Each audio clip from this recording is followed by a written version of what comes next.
We want to talk to you about the Freedom Trucker Revolution, right? What's going on in Canada? Because you're being lied to about it, even if you try to find out about it from the Canadian media, which is overwhelmingly state-funded. Imagine if all we had in America really was NPR, but a Canadian version of NPR. And that's basically what our brothers and sisters up north have. There are a couple of news outlets. We had on one of the intrepid reporters from Rebel News, but it's really a startup news organization.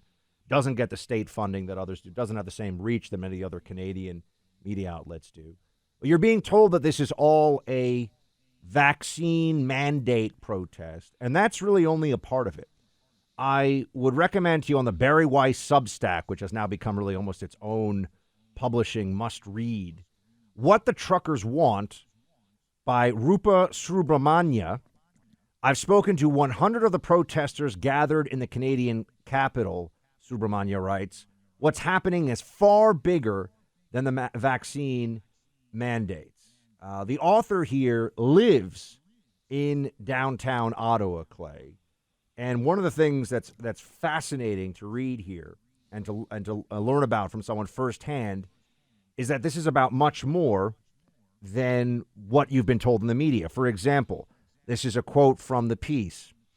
The convoy is spearheaded by truckers, but its message of opposition to life under government control has brought onto the icy streets countless once voiceless people declaring that they are done being ignored, that the elites, the people who have zoomed their way through the pandemic, had better start paying attention to the fentanyl overdoses, the suicides, the crime, the despair, or else. Clay, this isn't just a protest about vaccine. Most of the 95% of the truckers are vaccinated.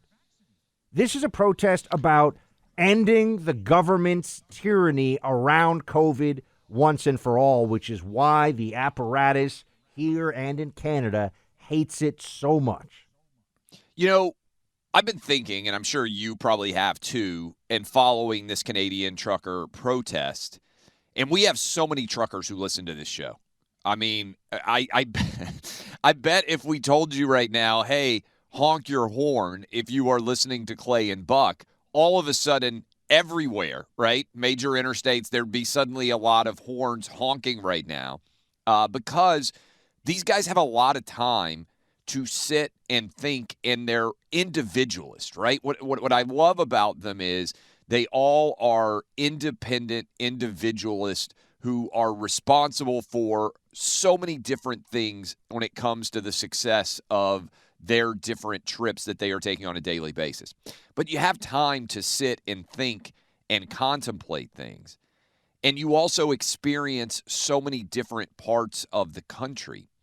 And the more I was thinking about it, the more it made sense that trucking, which is a job that in many ways is about being able to go to so many different places and experience so many different things and see the full fabric of whatever country you're in or countries that you are traveling through, would be uniquely, as a profession, particularly offended by the notion that everybody has to do something. And because of the fact that many of them are independent contractors, who many of them own their own trucks, that they would have the ability to actually stand up against this, right? Because that's one of the challenges that we've had with all these mandates. And the United States hasn't been as bad, anywhere near as bad as Canada, thanks to the federalism that we have here in the governors. And frankly, to the Supreme Court standing up against Biden's unconstitutional mandate, unlike what's going on in Canada. But it doesn't surprise me, the more I thought about it, that it would be this group that would end up having the most significant battle for freedom that we've maybe seen anywhere, right? I mean, when you think about what these Canadian truckers are doing and the bravery involved in what they're doing. It's spreading also all over the world.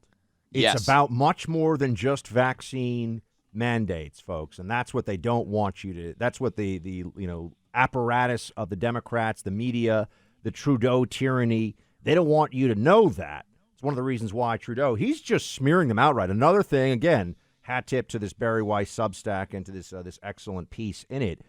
Clay, we mentioned this earlier in the week, so people are actually finding out stuff, of course, as always, from listening to this show that they won't hear on NPR or the CBC or CNN or whatever, there are a lot of people from very diverse backgrounds involved in the protest. Yes. There are Sikh truckers who are standing side by side with their brothers and sisters of the trucking community there. There are immigrants from all over the world. There are Korean immigrants. There are people who have come to Canada, just like many immigrants come to America, to find something better, to find freedom, and they are appalled at what has happened under COVID. This is from the piece. Some of these truckers sound like Ivan, 46, who emigrated with his wife, Tatiana, from Ukraine to build a new life in New Brunswick, Canada. We came to Canada to be free, he says, not to be slaves. We lived under communism, and in Canada, we're now fighting for our freedom. That's what these guys and girls and everyone who's showing up to help them, that's what these people in the Freedom Convoy are really pushing for. This is using, finally, levers that the system relies on to force the system to stop being oppressive. And think about this. For what reason? This is what we've been telling everybody. What has been the benefit of all this? Of the chalk outlines around people in public parks, of the arrest of paddleboarders, of masking up between bites, of double masking alone outside. Has there been any upside to any of this, Clay? It's going to be, and already is, the biggest public policy failure of our lives. And we talk about the moments that crystallized how absurd it is. And I saw you tweeting about some of these things earlier, but to me, it's putting police tape, caution tape, around our kids' playgrounds. I mean, I just want you to think about what we have done to kids, masking-wise. But how irrational was it that in March and April, even in Tennessee where I live, and even in suburban Williamson County, which is one of the most irrational places possible, everybody's got their kids around the house. You've got a lot of energy. You're trying to find things for them to do. When school suddenly shut down in March, Buck, I just remember taking my kids for a walk in the neighborhood and getting to the local playground, and it was covered in caution tape, and you were not supposed to put your kids on the swings. You weren't supposed to let them go down the slide. They took basketball rims off of hoops all over America, Buck. They had janitors that they climbed up on ladders and unscrewed basketball rims to keep people from being able to play basketball in public parks. They filled up skate parks with sand in California to keep skateboarders from being able to use the skate parks. How can you possibly, as a voter, ever vote for anyone who countenanced any of that behavior? This is why the midterms are so important to me.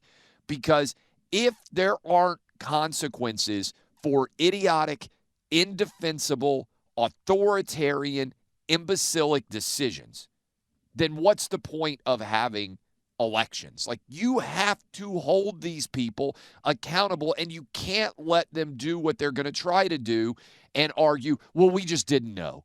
It was better that we took those decisions than to have had too much risk. It was the experts. We just passed it on to the experts. That's always been a central lie of all of this. They didn't have to listen to any of the, quote, experts. These were politicians who were making these decisions. They're making it based on political considerations. The original poisoning of the well of truth around COVID was the need to defeat Donald Trump in 2020.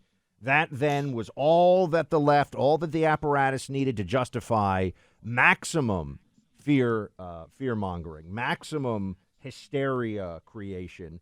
And then it really became, I think, later on clear to them that they had to just keep riding it because they couldn't really control it. They couldn't really direct it anymore. So what else were they going to do? It became less useful over time, and now I think they realize they've got a lot of people that are Democrat-based voters who are psychologically scarred. But, Clay, to the point you're making about accountability, and this is why we will continue to hammer this, you heard Dr. Marty McCary in the first hour. They will do this again. They are not done. There are people for whom the subjugation of not just your rights, really the subjugation of your spirit. I mean, the absolute crushing of human freedom and basic dignity that the Fauci apparatus engaged in during this whole process, and all the misery and pain they put people through totally unnecessarily out of arrogance that they always had the answers. They'll apply this to whatever else they can get away with. They'll apply this to climate change, to stopping gun violence, the same mentality, the same absolutism, which is why this is, for me, an existential issue in our society. We either win this argument, Clay, or none of the other arguments are really going to matter. The government doesn't get to say, our people are scared, so you have no rights anymore.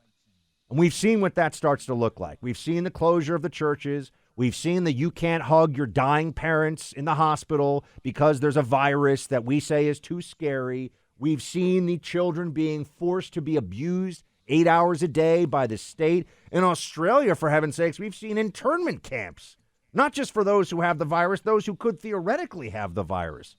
Imagine if we get a variant, and I don't mean to even bring this up, but we get a variant in a year or 10 years or 50 years that actually has a 3% or a 5% fatality rate, not a 0.03 fatality rate or 0.003 or whatever it is. Clay, we would have true totalitarianism in this country in the blink of an eye because we've already set in place the groundwork for it right now. Not enough pushback from us.